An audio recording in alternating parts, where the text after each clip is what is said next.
ada satu pertanyaan, dalam kondisi apa kita perlu untuk menghilangkan dikotomi filsafat Barat dan Timur ini? Saya melihat bahwa sekarang ini memang kita tidak bisa menyebut ada satu patokan kondisi yang bisa dijadikan sebagai tolok ukur ya, karena situasi yang berkembang itu bisa sangat dinamis begitu. Jadi kita menggunakan etika situasi saja sebenarnya. Dan saya mencatat dari awal bahwa bahayanya kita membuat simplifikasi yang terlalu berlebihan itu sebenarnya kadang-kadang tidak sehat juga untuk melihat persoalan dikotomi filsafat Barat dan Timur ini.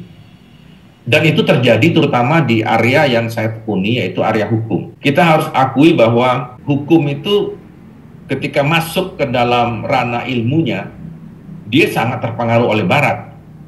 Kita bisa lihat misalnya bagaimana hukum-hukum adat yang berangkat dari tradisi lokal, itu ketika berhadapan dengan hukum negara, seringkali harus kehilangan pengaruhnya. Mengapa? Karena hukum-hukum lokal itu tidak dibangun secara rasional untuk menyesuaikan diri dengan kebutuhan-kebutuhan yang dikenal di dalam ilmu hukum. Misalnya, bagaimana kita harus menulisnya, bagaimana kita harus mengembangkan dari norma-norma perilaku itu menjadi norma-norma sekunder gitu. Jadi perhatian kita terhadap hukum lokal yang notabene itu berangkat dari tradisi Indonesia asli gitu, itu tidak mendapat tempat yang cukup dalam perkembangan ilmu hukum, bahkan di Indonesia sendiri. Nah, yang ketiga saya mengatakan ada borderless digital society di masa depan yang akan mengakselerasi kecenderungan baru, yaitu tradisi universal yang mengaburkan kawasan. Dalam bidang saya juga termasuk bidang hukum itu, sekarang ini negara itu mengalami semacam reduksi kedaulatan juga. Orang tidak lagi melihat bahwa apa-apa harus dikembalikan ke negara. Ada model-model berpikir baru yang ditawarkan, yang notabene lebih ditaati, dan itu bisa dikunci karena adanya pengaruh digital itu. Jadi dengan era digital, orang yang berbeda kebudayaan sekalipun itu bisa dipersatukan karena kepentingan yang sama. Misalnya, kita mengenal sekarang ini ada perlindungan data pribadi misalnya ya, yang dipersoalkan orang. Jadi orang berharap dengan kemudahan teknologi ini kita dapat berkomunikasi dengan teknologi secara langsung begitu, tapi kita tidak sadar bahwa komunikasi kita dengan teknologi itu mengorbankan banyak privasi kita, dan itu tidak bisa diawasi sepenuhnya oleh negara. Karena yang menentukan itu ada penguasa baru di dunia ini. Siapa itu? Itu adalah korporasi-korporasi yang bergerak di bidang digital, korporasi-korporasi besar ya yang menentukan itu. Nah, yang terakhir di situ saya mengatakan ada pilihan paling rasional yang pragmatis untuk mengintroduksi kesadaran berhukum yang baru. Kesadaran berhukum yang baru itu adalah bagaimana misalnya kita menggunakan pendekatan arsitektur teknologi untuk membuat semacam pertemuan antara tradisi Barat dengan Timur itu. Saya ambil contoh arsitektur teknologi itu begini. Kalau kita ingin mengubah perilaku orang, kan kita kerap kali melakukan dengan internalisasi terhadap nilai-nilai. Dan itu membutuhkan upaya atau effort yang besar. Padahal dengan arsitektur teknologi, kita dapat mempermudah itu. Sama halnya misalnya contoh yang sering digambarkan oleh Lessig itu ya, kalau kita baca buku dia mengatakan untuk mendidik orang untuk menggunakan sabuk pengaman, itu kita mungkin akan membutuhkan waktu bertahun-tahun untuk mendidik seseorang kalau kita menggunakan cara-cara pendekatan nilai-nilai. Tapi kalau menggunakan pendekatan teknologi, itu lebih mudah, yaitu dengan cara misalnya, kalau Anda tidak menggunakan sabuk pengaman, maka mobil Anda tidak bisa berjalan, mobil Anda tidak bisa dihidupkan. Jadi untuk mengubah perilaku orang, digunakan dengan teknologi seperti itu. Nah, persoalannya bagaimana tradisi Timur sebanyak mungkin bisa kita akomodasi ke dalam arsitektur teknologi itu.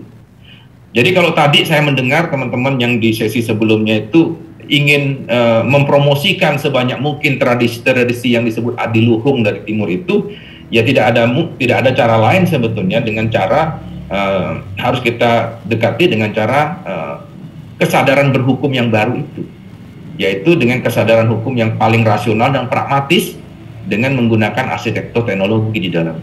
Dan tampaknya kita harus melihat ada semacam kecerdasan baru kan yang harus kita perkenalkan kepada masyarakat kita, yaitu kemampuan untuk mengakomodasi tadi tradisi-tradisi itu ke dalam hasil teknologi tersebut. Nah, satu hal yang mungkin kita bisa renungkan, bahwa ketika kita bicara tradisi Barat dan Timur, kita juga tidak sadar kadang-kadang pengertian tradisi ketimuran kita itu juga sangat menarik untuk dicermati. Apakah betul kita ini timur dalam arti seperti yang digambarkan tadi ya, seperti belahan otak kanan itu? Saya mencoba iseng-iseng nih ya baca. Kalau orang manajemen mungkin sering mendengar Geert Hofstede, ini orang Belanda yang mencoba untuk melihat bagaimana budaya, kultur atau tradisi itu bisa juga dibaca dalam konteks manajemen misalnya ya. Di sini dia melihat ada beberapa nilai yang diperkenalkan oleh dia, misalnya nilai hierarkis, power distance ya. Ada nilai kolektif, nilai persaingan, nilai apa lagi ya, misalnya uncertainty, avoidance dan sebagainya. Di situ ada beberapa, tapi dilihat di sini kita perhatikan ini ada warna biru, ini Indonesia. Warna ungu ini dia kebetulan bandingkan dengan Norwegia. Warna hijau ini dengan Amerika. Kalau kita lihat dari sini, dia mengatakan poinnya kalau dari 1 sampai 100 itu orang Indonesia itu senang dengan hierarkis, senang dihormati gitu ya, dibandingkan dengan dua negara ini. Demikian juga yang lain, itu nilai kolektif, ternyata kita sangat tinggi nilai kolektifnya, karena individualisme kita tuh rendah, tapi kita lihat untuk Amerika itu tinggi gitu. Ini tentunya hasil survei. Tapi yang menarik kalau kita lihat, bagaimana kalau kita melihat ke dalam, itu ada nilai-nilai ini ketika dibawa ke misalnya ke kelompok etnik tertentu misalnya.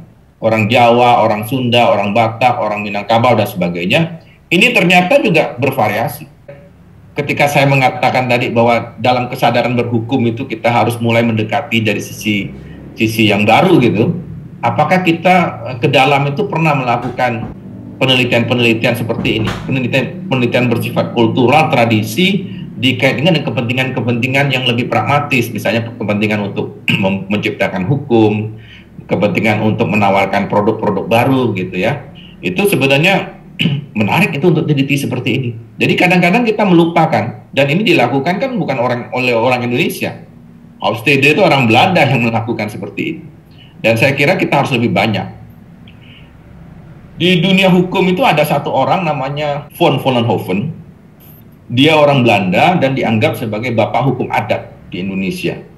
Jadi tokoh-tokoh nasional kita yang menjadi founding fathers kita seperti Supomo dan sebagainya itu yang pernah kuliah di Belanda itu belajarnya dari von Vollenhoven itu. Saya ingin mengutip beliau karena teori von Vollenhoven itu mengatakan Indonesia itu ada 19 lingkungan hukum adat. Nah, pertanyaan kita sampai sekarang ini, ada berapa lingkungan hukum adat? Itu nggak pernah ada lagi orang yang menelitinya. Jadi, sepertinya antropologi itu tidak berkembang cukup untuk mendukung kemampuan kita untuk menganalisis banyak hal yang terjadi di Indonesia. Jadi, boro-boro kita mempelajari bagaimana tradisi Timur atau tradisi Indonesia khususnya itu bisa punya kontribusi terhadap banyak hal, kalau kita sendiri sebetulnya tidak bisa memetakan dengan baik ya persoalan-persoalan tradisi kita ini untuk dipakai ke hal-hal yang lebih ada nilai pragmatisnya. Saya pikir bukan berarti tokoh-tokoh kita tidak pernah melakukan ini ya. Tadinya saya berpikir ketemu Pak Sindung Cahyadi ya hari ini, cuma rupanya karena ada beliau berhalangan. Tapi kalau beliau kan bicara tentang ilmu kepancasilaan gitu ya dalam salah satu penelitian beliau. Kalau kita lihat sebenarnya bapak-bapak bangsa kita sudah banyak menilai ini. Pidato Bung Karno 1 Juni itu kan luar biasa. Yang demikian juga pidato Supomo, pidato Yamin itu kita lihat sebenarnya sudah banyak merenungkan antara tradisi Barat dengan Timur ini.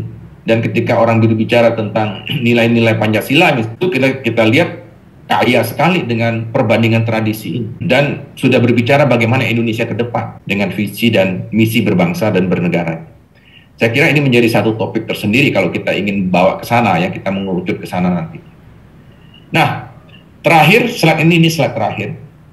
Saya mengatakan bahwa ketika kita membagi-bagi sistem kehidupan kita umumnya kan kita bisa sederhanakan menjadi 6, ya, 6 sistem ini. Jadi ada sistem teknologi, ekonomi, politik, hukum, sosial, dan budaya. Terlihat bahwa kalau kita bicara Barat, kita merasa dia kuat di sini, gitu, di ranah yang bawah ini. Timur ini akan lebih kuat di sini.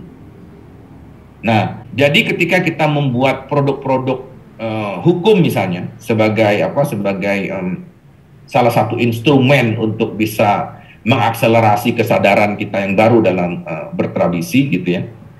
Jadi kita membuat hukum Indonesia ya dengan berangkat dari tradisi keindonesiaan harusnya, begitu ya.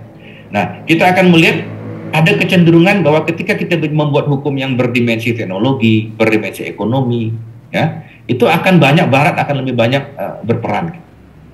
Sementara kalau kita membuat hukum yang materinya dari budaya, dari sosial, itu kita ngambil lebih banyak dari Timur. Nah, pertemuannya itu kan kita lihat, kita akan perhatikan hukum ini kemungkinan bisa menjadi instrumen untuk mempertemukan ini. Jadi tidak boleh didominasi sepenuhnya oleh Barat atau didominasi sepenuhnya oleh Timur. Karena ketika kita membuat hukum, kita harus membuat hukum yang benar-benar tidak hanya memotret masa lalu, tapi juga hukum yang bisa memotret masa depan.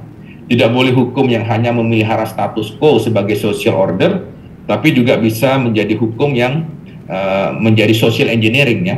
Jadi memperbarui masyarakat. Saya kira itu ya Mas Nathan, ya, apa yang saya sampaikan. Mudah-mudahan bisa memprovokasi diskusi. Terima kasih.